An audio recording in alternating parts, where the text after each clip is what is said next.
All right, NBA fans, I am back. Had to go and fix the title for this here episode because the New Orleans Pelicans and the Oklahoma City Thunder are going at it. We just gonna jump right into the action. Appreciate y'all for rocking with me on another episode of NBA Central. The New Orleans Pelicans just were awarded the ball on I guess a review from the referees, 90-88.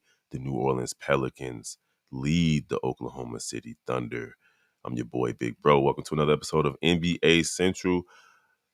And man, this is crazy. Number one seed is in jeopardy of losing. Let us know how y'all feeling about this one. Right down in the chat.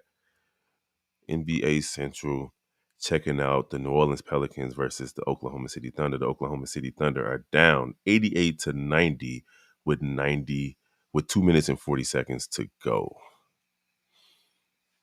Man, this is a good one, man. It's the best game of the day. I kind of thought it was going to be the Dallas Mavericks versus the LA Clippers, but the Clippers had something to say about that. After this game, we will be doing a review of all the games that took place today in a jam-packed day 2 of the NBA playoffs. Y'all already know how I get down. Keep me in the chat. What's the word, my dude? Jacob Hone, the Don. Some bean pie head ass. Shut up. Steve-O in the building, popping in a second as McCollum passes it to Larry Nance Jr. and misses at the rim. Rebound, Oklahoma City. SGA sizing up the defender. Pivots, passes it to, what else, Steve-O? That's the word. Ooh, Chet Holmgren falls to the ground. SGA passes it out. Pump fake drive and step through and misses the bunny. Is that Lou Dort? He dirty for that one. CJ McCollum gives the ball up. Whew, this is a good game, my dude. CJ McCollum get open. Foul on the ball. Jones gets fouled. Steve-O, you might be ahead of me by like 10 seconds. Damn. So I'm at 1 minute and 57 seconds still on my clock. But this is a good game. Damn. Yeah. Got Jacob Pone in the building. What up, Jacob Hone? CJ McCollum gets the ball to B.I. B.I. backs him down, and they call the charge on the maybe flop. Lou Dort making up for missing the layup. But Brandon Ingram got to be smarter in that situation right there. Mm-hmm. Like, you seeking out contact, I get it. But, yeah, he going to flop every time. Brandon Ingram look like he be faded at all times. At all times. With the Kid Cali kid. All right, SGA with the ball. They haven't scored in the last 5 minutes. No field goals in the last 5 minutes. It's SGA behind the back, step back jumper, mid-range, nothing but the bottom of the net to tie the game at 90 with 1 minute and 34 seconds to go. What up, V-Dog? I'm going to get to you in a second. CJ McCollum driving to the left, gets it to Brandon Ingram. Ingram to the corner. Jones for 3. Missed it, but big rebound from Larry Nance Jr. to McCollum. Misses again. And B.I. pump fakes. Looks to the cutter, and nobody catches the ball. All right, B.I. pulls up for 3. Shoots it poorly. Lance with the rebound. CJ McCollum. And I guess Willie Green called the time. Oh, they want to. Hey, you remember in wrestling when them both used to go for the body? They used to go for the body thing, and they both just meet. They just did that trying to get that rebound. Yeah, bro. they did, bro. And dude behind Willie Green look like Brock Lesnar. But Funny, you know, it's a good game, man. It's been a good NBA day. Right after this game, we're gonna recap all the games for the day. God. Hold on. You ahead of me. Relax. 1 minute and 4 seconds. That's why I was trying to get you to pause it. CJ McCollum, you might as well pause it right now. Holding the ball. Looking at Larry Nance. Gets to Larry Nance. Nance, pump fake, step through. Gets blocked by Chet Holmgren. SGA. 50 seconds to go. Driving. Gets the ball to a funny looking dude. My man dribbling. 40 seconds to go, 10 on the shot clock. Jones, Garden, SGA, sizing up McCollum, steps through, stops, pops, and throws it in. Oh my God. Off the Ooh, my left foot. Lord. Got Off the wrong foot. yes, off the left foot. Kind of got a little separation, the and one as well. Ugh, that is crazy. He got the CJ McCollum got knocked. He can't reach right there. Nope. What's the word, V Dog? You say huge credit to OKC. They turned their franchise around quickly. They have super bright future going forward. And Mike Daginolo leading that group. Diagonalo. However, man, when you got that many draft picks, you have to start hitting and getting good at some point. Shout out to their front office for being and their biggest. It was crazy is none of their draft picks hit to be their guy. It was a trade.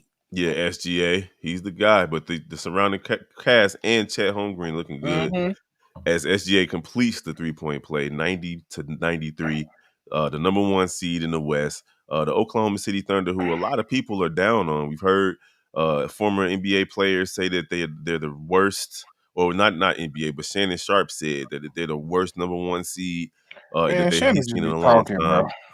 And the thing about it is, man, the NBA, there's so much parity right now, not just in the Western Conference, but the Eastern Conference as well. There was like 1 or 2 games separating a lot of teams going into the playoffs where a 2 or 3 game losing streak at the end of the season dropped you from maybe the 4th seed to the 7th seed.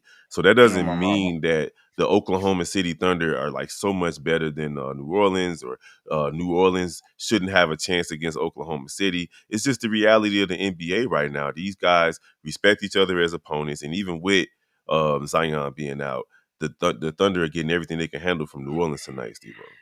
Yeah, they fought back because at first it looked like they had the rhythm of the game, but they kept it steady. They always kept it near. Trey Murphy has been a guy that helped them tonight for sure. So, and they just been making their shots, something we ain't been seeing. So it's nice to see. But that's interesting. You saying they're making their shots. It's a low scoring game though. It's 93-92. They're making like good shots at the right times. Yeah, they're making tough shots, right? Because right now, our boy SGA is 11 for 24 from the field. You know, so like the percentage.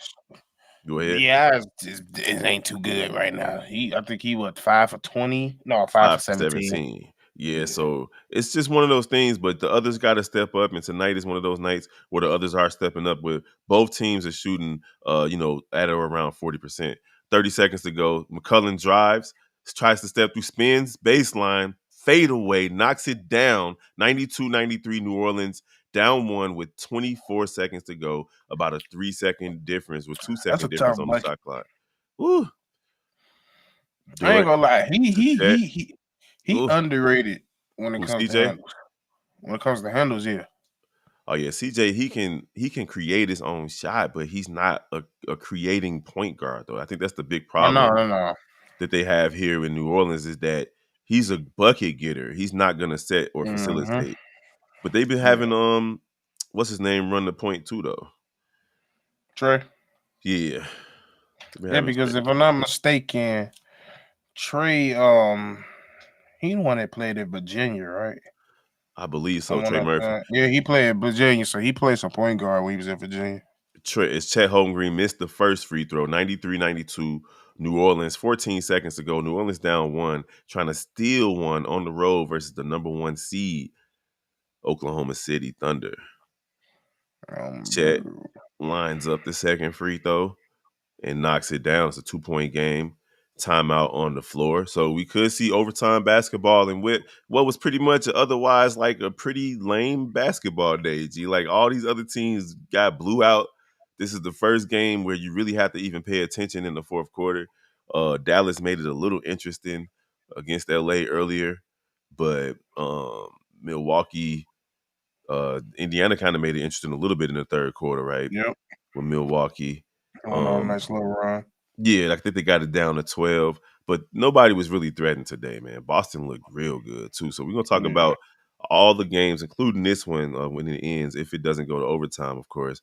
Everybody looking nervous in the audience. It's a whiteout in OKC, obviously. And man, this is a good game. This is the best game of the day. No kappa. I had a feeling it was gonna be one of the best games of the day.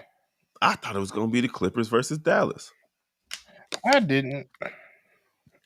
I mean, of course, I didn't expect them to be that ass, but yeah, I didn't expect them to be down by 30 at halftime, bro. Yeah, I was sitting here like, oh my god, but they murked them fools.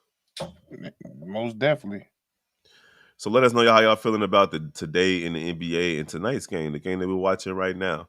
13 ties, 20 lead changes. The biggest lead from New Orleans was 7. OKC led by 10 at some point. CJ McCollum just hit a big shot to put them into a one-possession game prior to Chet hitting 1 out of 2 free throws. So a 2 ties it and forces overtime, maybe, depending on the time. And a 3 wins it as we're watching the Oklahoma City Thunder try to fend off the New Orleans Pelicans and hold on to home court. Inbounds the ball to McCollum. 13 on the clock. Pick. McCollum sizing them up. Ooh, Jones smacks the balls away. Oh, my goodness. Step back. Step through. Shoots. Oh, my God. Strap. 92-94. Oklahoma City with the win. They take care of home court. I'm not sure I like that end sequence with just CJ McCollum. They had too much time on the clock, Steve-O. They just went ISO. That wasn't even Jones, bro. Who was that, Williams? No, that was hold on. I don't know. It wasn't Lou Dort. No, it was Jalen Williams. That's who it was. No, it was Jalen Williams. No, that was Carson Wallace. Oh, Cason Wallace. Cason Wallace. He's a rookie. That's good defense. Is he a rookie? I believe. Yeah, he is the rookie. Yeah, he's the rookie out of Kentucky. Yeah, he is the. Hey, bro, that's clamps, and that's big clamps from a rookie in the game against a good ISO player from CJ. Yeah, he moved his feet. He played defense. Didn't foul. Didn't reach. Good job from him. CJ McCollum. He did reach, but it was clean. I'm talking about at the end when he jumped. He didn't try to block the shot or flail his arms or give him a bail. I'm talking about when he got that initial deflection. I'm like, it was clean. Yeah. Oh, yeah. That's great defense from the rookie in the high pressure pack situation. 92-94 Oklahoma City wins the game. SGA and company take care of business. And it was tough, man. It was a tough win. I don't like, we talked about this earlier, how Willie Green could be the problem in this situation. I don't like the ISO there. They had 14 seconds. They could have moved the ball around, got some movement, some backdoor cuts, tried to maybe even get Brandon Ingram, even though he struggled today, into a post-up situation. They had more options than just dribble out the clock with 13 seconds to go. I don't like that. I'm with you. I'm creating a play for a shot that come off ball for a catch and shoot, either for Trey Murphy or CJ, because I think in the situation of that, CJ can't hit shots like that in the ISO, but catching at the top of the key with that much time, I don't know. So I think, I would have preferred them to go for a little bit more of action type screen, more type plays where they could have got the ball off the catch and let it fly. But hey, you live and you learn. Game 1, hopefully you learned the lesson. So when you come back for game 2, you won't make that mistake again. Steve-O, it seems like maybe Willie Green and the guys in that huddle decided that they wanted to go for the win. And they just said, hey, let's just go steal one. It's game 1. Let's take it. Let's go for the win. But I guess that's the move. Like, I'm not necessarily saying they should have played for overtime, but even if you're going to go for the win, you got to have a better play than CJ McCollum ISO. So there you have it. OKC takes care of business versus the New Orleans Pelicans and take a 1-0 lead. And then the other Western Conference situation, Steve-O. As a matter of fact, let's just go into the reviews of today's games. It was a beautiful day. I was at work today. Wasn't much happening, so I got to pay attention to, listen to at least on Sirius XM or go into the break room and watch the majority of the games. And there were a few surprises, none more surprising than Dame Lillard. But we're going to get into the recaps and everything that happened today in the NBA right after this. Welcome to the #1 place for your daily basketball news and analysis. NBA Central.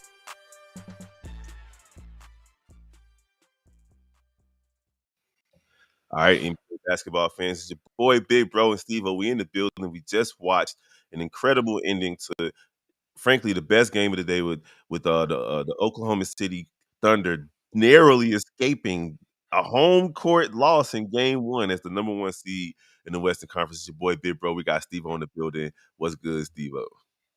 Man, what's the word, man? Yeah, that was most definitely the best game of the day. Everything else was pretty much a blowout. I mean, it got a little interesting in that Indiana and Buzz game, but we'll get to that later. But yeah, this was definitely a game that to stay up for. Oh yeah, I had a great time. I just got home from work, so I was ready for this. It's gonna be like this all week, you guys. After the late game, expect myself or one of us to jump on here and talk about what's going on in the NBA playoffs. And then honestly, it started with presumably the favorites to win it all, the Boston Celtics, Man, taking on the Miami Heat. And bro, it wasn't even as close as this 94 to 114. Like it it wasn't even really that is, close. They started on a bro. 14 to nothing run, right? Yeah, bro. They had I feel like they had like 7-14-0 runs in this game. Like that's how on fire they was. Like you got to think like especially it was definitely in that second quarter because them motherfuckers had 34 points in the second quarter. As we got our boy C-Dub in the building. What's the word, family? How y'all feeling? What a Duh. game. Amen. Hey man, before we What get up? into that, what was your final reactions of what you just seen in this last game right here? I ain't gonna lie to y'all. I did kind of wonder about OKC because they was a predominantly young team with a young superstar who did hit the final basket to put them over the edge and should be MVP Shea Gildress. But both of these teams was running around like they like chickens with their head cut off in the last 4 minutes, bro. Hmm. They That was was. crazy. That was like watching a high school game for the championship and shit right I there. mean, but To tell but you the pri- truth. prior to that though, they did show a lot of poise. They were hitting big shots. Okay. And every time it looked like OKC was gonna try to eke it out and run away with it, New Orleans had an answer. Whenever OKC went up 8 or 9 points, New Orleans chipped away and chipped away. So they showed way uh, more poise leading into that last 4 minutes. But I do agree with you. It was Yeah. crazy, bro. It was a scenario where I think New Orleans missed like 4 shots in a They row and missed just like kept getting three, rebound, three, 5 shots. 3 to 4 shots, and OKC couldn't get the rebound. Then they got every single rebound. I don't think they fit. They, Yeah, they they didn't still score didn't on even that play. score. They didn't even Like Right. score. like if you look at very good teams, you look at championship teams like a Denver Nuggets, like the last 4 minutes of the game, you know what you're getting. You're getting That ain't Joker, you're happening. getting you're getting Murray, and they're gonna get a good shot. These two teams, bro, they was out there freestyling, bro, on the beat, bro. And nobody was ready for the moment. Even Shea, he was having a bad like last 3 minutes until he hit that big shot, that and one, which kind of was lucky to me. That was crazy shot he Mhm. knocked down. That was a good Yeah, shot. That's his shot maker and yeah, taker. What you hey. think? What do you think about that last play that Willie Green drew up for the Pelicans? Hey, yeah, I heard you guys on here. You know what I'm saying? That y'all, my man Steve said he rather somebody come off the pick, but y'all just look at all playoff games in the past. It's always done with your best player on the court, whatever is your best avenue to get you a bucket. I think CJ was the best one to go off the ball. He best with the ball in his hands. That's the best option you had to get you a shot on the ball. Me personally, I think he took too much dribbles. He's trying to be too fancy for me. He should have went right to it to me. So you either win or you lose in playoff games with your best player on the court to me. Oh And you yeah. lost. You lost with this one. Yep. New Orleans. I think OKC decided they wanted to go for the win, and it just didn't work out. But hey, shout out to them for making it a good game. Because Miami did make it a good game, and as V Dog says, as great as Eric Spoelstra is at motivating the Heat, at least in this game, Heat culture didn't mean a damn thing because Boston took 49 threes and made 22 of them. So every time it looked like the Miami Heat was going to be able to start defensively getting themselves back into the game, they hit another three. Yeah. They hit another one. So now, but I'm right there with you, C-Dub. Spamming threes can be, you live by it and you die by it. And today, Jason Tatum got his first triple-double. They live by the three, 22 out of 49. Do you think it's sustainable? Bobby first, and then C-Dub, let me know what you think. Is it sustainable throughout the playoffs for the Boston I Celtics? had to look up when Bobby come in this Bobby ain't in motherfucker. Oh, yet, my boy. bad, my bad, my bad, my bad. I was like, when he come in this motherfucker? Wait a minute. My bad, Steve. I'm gonna go to you first, Steve. I'm older, so I call my kids like 7 different names before I get the right one. But go So what was the ahead. question again? Because you threw me off. Do you think the Celtics can sustain shooting the three at the 40% rate that they've been shooting at the regular season? Because they shoot 40 to 50 of them, but they make about 40%. That they could do it through the whole playoffs. What's up, Pablo the GOAT? I mean, they've been doing it for the most part throughout the whole season. So, and as we know, ever since they got the coach that they got since last year, that's kind of in their identity. They're gonna get up shots and they're gonna make shots. I mean, of course, they're gonna have some games where they're not hitting like they normally are, but I think for the most part, consistently, they're gonna try to do that and they're gonna achieve it. I never trust shooting teams. That's just me as a basketball player first. I don't like shooters. I think they're the easiest to guard in the world. And these guys, the Boston Celtics, they just spam threes. They might get them through this series right here with the Miami Heat because they're so wounded. They don't have their full deck of cards. And even with their full deck of cards, I think Boston still get ahead. But when you talk about the future, when you're going against better teams and when you got better coaches who got better ways to defend the 3-point line, I don't know if you can win a championship, but just spamming 53s a game. We haven't seen it though. When you ever seen a team, not even Golden State shot 40, 50. Not even Golden State. But I will push back a little bit on this better coaching, but it still falls in line with the injuries that Miami's having because Spoelstra's as good as it gets when it comes to but those coaches good too. They're the ones, the other coaches that's in the playoffs too now. No, I get it. I'm just saying that Spoelstra's as good as it gets when it comes to stopping teams from making threes. We saw what they did to the Chicago Bulls to get into the playoffs.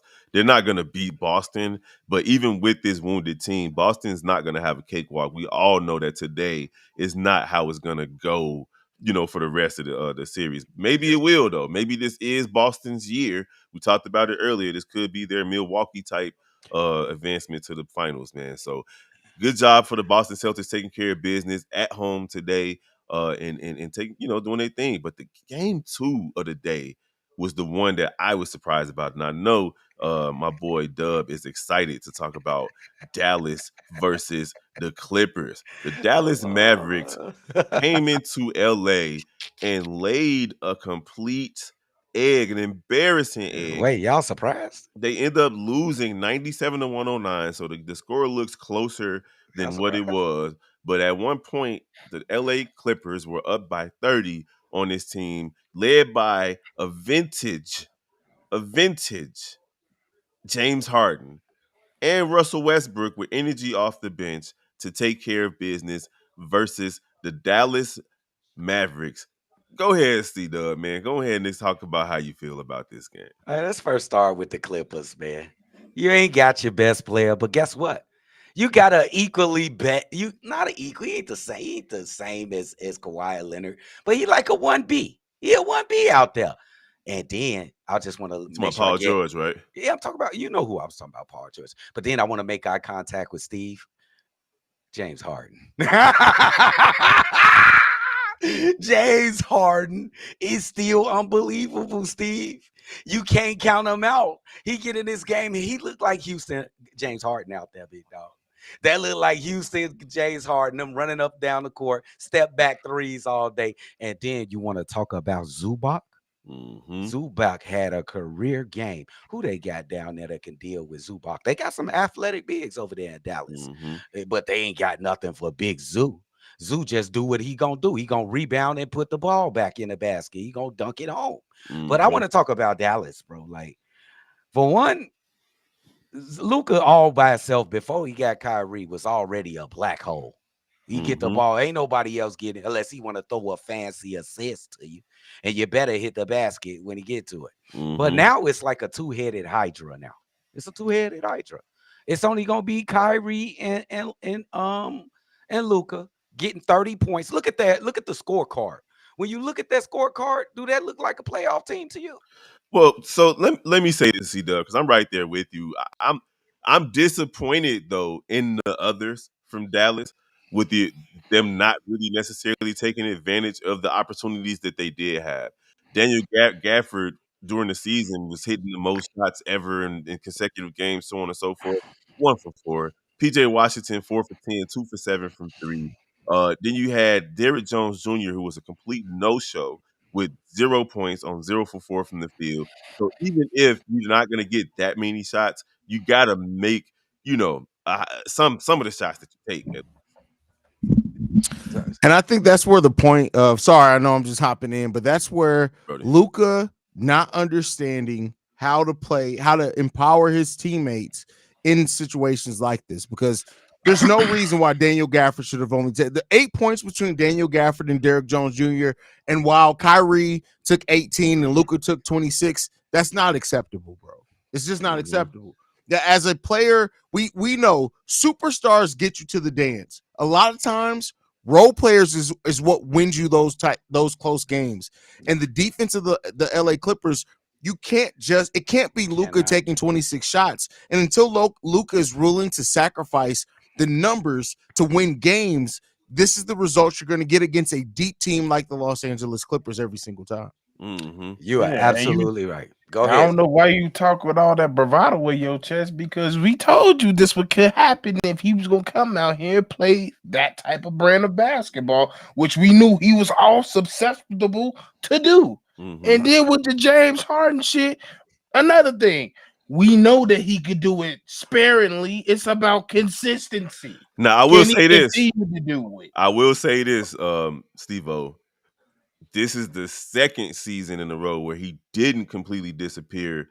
At least it's only game one, but in Philly, he didn't completely disappear in that playoff series. So that's what I'm saying. So now, we're getting to the point of consistency, at least to the level where there was a point where James Harden didn't show up at all in the playoffs. So we'll see how he does this playoff.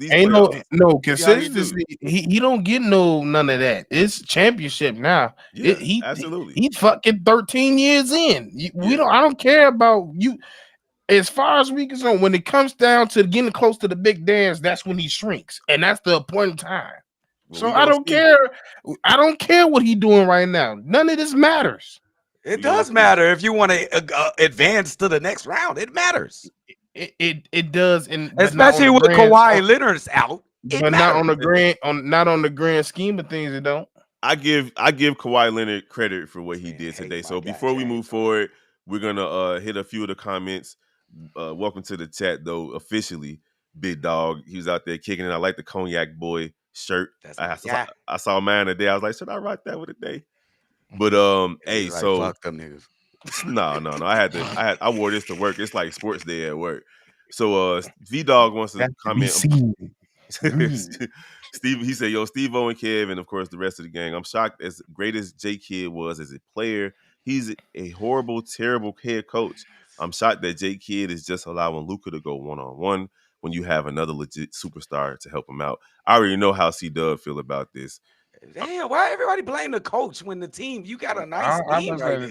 I said that he not listening. Why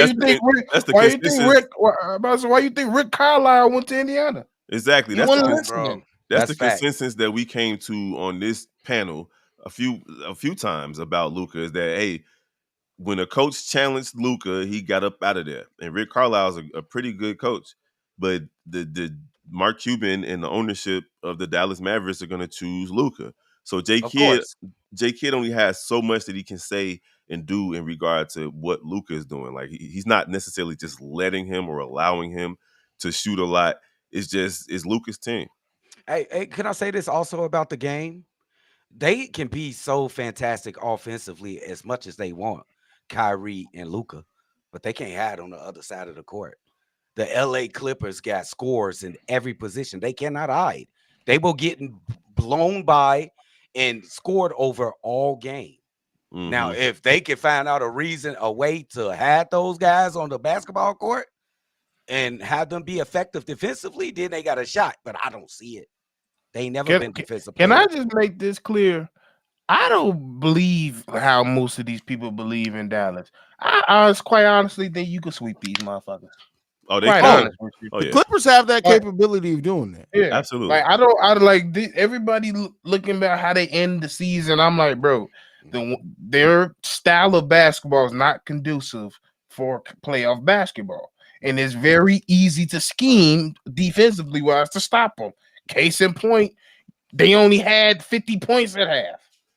Crazy. It's but playoffs. Again, it's game one, so there are gonna be adjustments. And Jacob Hone the Don, funniest man on Instagram, go holler at your boy. How about Dame Dollar with the statement game as we transition into Glorilla had him feeling good. The second, I hope it wasn't. Y'all see that second half? Yeah, I mean, well, here's the thing. So Milwaukee Bucks, they win 194 to 109 or 109 to 94, and Dame could not miss in the second half. Did he score in the first half? Did he score in the second half? He went 0 for 12. I don't think so. Yeah. 0 for 12. Yeah, he went in halftime, and whatever he did before the game, he didn't do at halftime in between. But he set the tone, and I like what I saw from him. He was attacking the basket. He was hitting step back, side steps. He was getting his teammates involved when he needed to. When they started to double team, we found a couple of guys wide open for threes, and he didn't turn the ball over much. 11 for 24 from the field, 6 for 11 from the 3-point line, and he made all of his free throws. But what I was impressed about with Milwaukee tonight was, unlike the other squad we talked about earlier, the others showed up. Chris Middleton looked like Chris Middleton tonight. 23 points. 23 points, 9 for 14 from the field. And we know that Bobby Portis is reliable, former Chicago Bull, and the irritant of Patrick Beverly on defense, as well as Brook Lopez, who was super active, blocking and guarding the paint tonight. They came to play today, and it made you think about for what Doc Rivers could have been saying in the locker room all season is we trying to get it right, but all that really matters is how we do in the playoffs. Because they came out focused tonight. Yeah, I really break this game down to the scorching hot beginning of Dame Lillard. He really put the game out of reach in that first half with his unbelievable burst. He can do this when he's motivated, just like against OKC a couple years ago.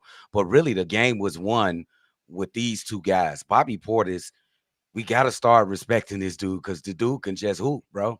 He gonna go and don't care who in front of him. He gonna go and get you buckets and play hard, relentless defense on the other side of the court. And Patrick Beverly frees up Damian Lillard for he can be an offensive threat, and he takes the hardest defensive of assignment on the other end. Those are the two key dudes for the Milwaukee Bucks until Giannis gets back or comes back. Mm-hmm. Haize, you got any thoughts on the Bucks? Yeah, I mean, listen, the thing that we always looked at and said, that I always looked at and said is that if Dame can unlock first round Portland Dame in this series with Giannis being out, they'll be able to stay afloat. If not, the Pacers, while they're a terrible defensive team, let's make no mistake about it, they are a team that can do enough offensively to stay with the Milwaukee Bucks. But that's if Dame is playing like a pedestrian. Dame came out, and while some chances, some problems in the second half, he was Dame in that first half, and then the team was able to play as a team in the second half to be able to keep them in it. If those role players continue to step up, they can still win this series and wait on Giannis to come back. I don't know if it's really changed my mind on how I feel the series can go, but this game, the Milwaukee Bucks and the way that they played, I got to give them credit. It was inspired, and I did not expect that from the Milwaukee Bucks. I'm not even going to front on you. Can I ask you a question, Drip? Yeah, absolutely. Just like he had that good first half. He was scorching. He could hit everything he threw up. Mm-hmm. And playoffs are based mostly on adjustments. Do you think it's more on the adjustments that the Indiana Pacers created in the second half to have that guy go 0 for 12 in the second half, or more just missing himself? He was just missing buckets. I think Indiana Pacers because I don't think this series it's like decided either. Oh no, this series is this is far probably from gonna be over. one of the more interesting series, this and the Knicks series. But I mean, I think it's a combination of both. I definitely think that the Pacers made adjustments. I also think that Dame Lillard, as much as I said like Portland first round Dame, I think Dame is starting to realize, hey, I'm old. I think that's what it is a little bit as well. Just a little bit of both. So, well, then he also mentioned like that the off the court situations that he's going through has played a role in how he's played as well because he's human, right? So hey, listen, we've all been there. Women will stress you out. We all know this, bro. But we don't want to hear that shit from you, Damon. Ain't nobody trying to hear that shit. No, I get where I get where you're coming from, but in most cases, in most cases, all they're doing is answering questions that was asked to him. So it is what it is. How the questions was framed. But I do like the way that he came out tonight. And as far as the Pacers are concerned, Pascal had an incredible game. Like he had an incredible game. But we cannot have Tyrese Halliburton. Thank you. 4 for 7 from the field. Like, I know Patrick Beverly's a dog. Like, I know this. But fam, like he's from the west side of Chicago. Like, I know. But fam, there's no way 4 for 7 in your first playoff game of your career. Unacceptable, bro. You gotta come better than that, bro. I think the styles is throwing them off. You know how Pat stick that aggressive in your face. It's throwing them off a little bit, bro. Mm-hmm. He got to. You gotta realize like it's tough. That is a factor because the refs don't let everybody play like Pat. No, I know it's a factor. I know it's a factor, but it can't be that much of a factor that this cannot happen again. I mean, of course he got to do better, but I mean, I'm not gonna kill the kid for his first game, and he's getting somebody of an irritant like that on the level of Pat. Trust me, I'm not killing him at all. I'm just telling him, nigga, do better. Like, you got to. Yeah, he need to do better. As the leader of this team, he has to. Like, and he was trying to set his teammates up. Naismith, if he hits some of those threes that he missed, it's a different conversation that we're having right now. And maybe Tyrese Halliburton, that's what he gets going by distributing first and then maybe scoring secondarily. Because it wasn't working today. He got to go attack. Fuck all that distributed stuff. He got to go attack. He got to stop being passive. Stop trying to set other people up. You could do that, but you got to take the league and score because, hey, Patrick Beverly going to be there all night. You could drop 30 all series. I mean, you could drop 30 next game. Pat going to be the same Pat the entire series, bro. The entire. Yep. So V-Dog, I think it was inexcusable. But, hey, I agree with you guys. He is young. This was his first playoff game, and to have to face somebody like Pat Bev to deal with it, hey, you're gonna have to figure it out. You got to go to the drawing board. Yeah. That's all the games, unless y'all want to talk briefly about the New Orleans game that we were doing live in the last 2 minutes. New Orleans loses to Oklahoma. Oklahoma pulled it out at the last minute, 94-92, which turned out to be the best game. This game just gave me confidence that OKC can still pull this game out without Zion. This series, I should say. I think New Orleans. Yeah, I think the New Orleans still has a chance to pull this series out without Zion. Did you feel? Because I felt it was like helter skelter. Like I was watching a high school championship game, like with all the fucking hiccups and shit the young guys was doing out there in the last 4 minutes. Drip. It wasn't order like you would see a Denver Nuggets, and That's where I think because Brandon and Ingram are also going 5 of 17 in this game. The OKC Thunder, being an extremely young team, both works in their benefit and can work to their detriment if the Pelicans can take advantage of it. These are a lot of young players that have confidence, but that confidence can be shaken, and we saw that at periods of time in this game. Now they're able to get it back together, but I think that the OKC Thunder, if Brandon Ingram plays better, and like we know that BI has played and can play, I think the defense of Herb Jones and things like that can be disruptive enough to where they can push this. I still think this is going to be one of the most fun series.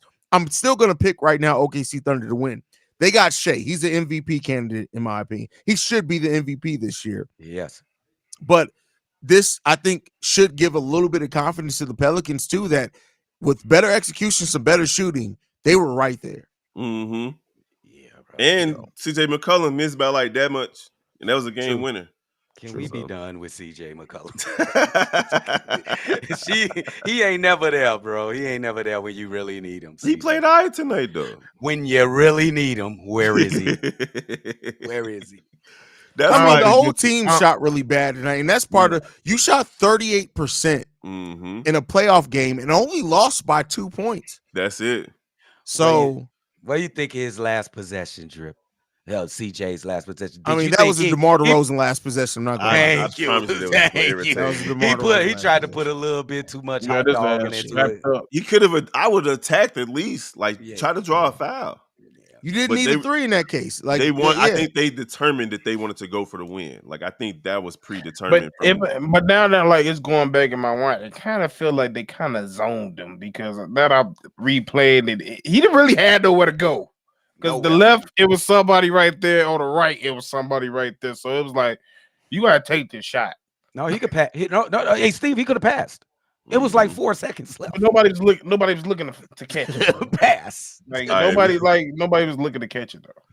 Before we get up out of here, V-Dog says, question for y'all, what young players y'all think can be emerging stars or superstars from the playoffs so far out of the squads we've seen today? I like Jalen Williams. He was terrific. Which one? Jalen Williams, the one with the cornrows on the guard or the forward? OKC. I mean the forward. I think he's terrific. This gonna be this coming out party this playoffs because a lot of people not really hip to this kid, and this kid can play ball, bro. Jalen Williams is a beast. Other people out there, Zubac. People don't respect Zubac. No. People don't respect. Yes, emerging. I'm saying it because people don't respect Zubac. Zubac get in there and do what his job called for him to do every time. You can count on it. How emerging in your 7th year? Right. He can emerge. Nobody knows who he is, bro. He emerged. That nigga he was in a long caterpillar stage. You do realize he was a Laker at one point. We do know Zubac. Nobody knows that, bro. But everybody ain't like us though. Like a lot of people don't watch. Bro, they remember when it was Zoe and them and B.I. and them. But I agree with you. I don't believe that Zubac is an emerging player. I just believe that he may be finally starting to deserve notice, but he's not emerging. What's the quality? There's only 2 for me. As far as young players that are emerging, there's only 2. It's Jalen Williams on the OKC Thunder and Jaime Jaquez. That's it. Jaime Jaquez. Oh, good one. Yeah. Yes. Jaime. He was balling yesterday. Keep in mind, part of the reason the Miami Heat don't have Dame Lillard right now is because they didn't want to give up Jaime Jaquez. Trey Murphy went crazy today. Shout out to Pat Riley. Trey Murphy, I was just about to say Trey Murphy, and that's somebody I want the Bulls to go look at and see if they can go get because he's a shooter. Dude can shoot. Yeah, and he ain't no slouch on defense. Mm-hmm. And he's 6'8". Mm-hmm. He's not available. They bet not have him available. Bro, when a team is in turmoil, who knows what's available? Okay, you right. That's wise words from a young man. All right, and on that note, we're gonna get up out of here. We appreciate y'all for rocking with us over here on NBA Central tomorrow. Just expect a lot because there's a lot that happened in the NBA too. Besides they announced all the different finalists for the different awards. So we'll probably be talking about that at some point.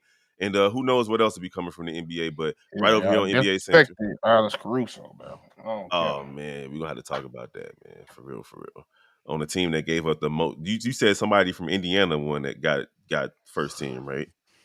No, it was dude tonight, Herbert Jones. Oh, Herbert Jones. All right. Which is he's good, but he didn't do what Caruso did. But Caruso, he was too hurt. But yeah, we'll talk about a lot over here on NBA Central. Appreciate y'all for rocking with the entire Chi-Town Sports family. If you don't know, we do Chicago Bulls Central, Bears, Sky, Blackhawks, Chicago Cubs, everything, all Chicago. So we're gonna holler at y'all later, man. We appreciate y'all for rocking with us tonight, man. And tomorrow, of course, we're gonna be doing the same thing as soon as I get home from work on my Faith Evans thing. You dig? Peace. Hey, no Diddy then. I guess if y'all gonna look at me like that, I gotta say no Diddy. Peace. I remember.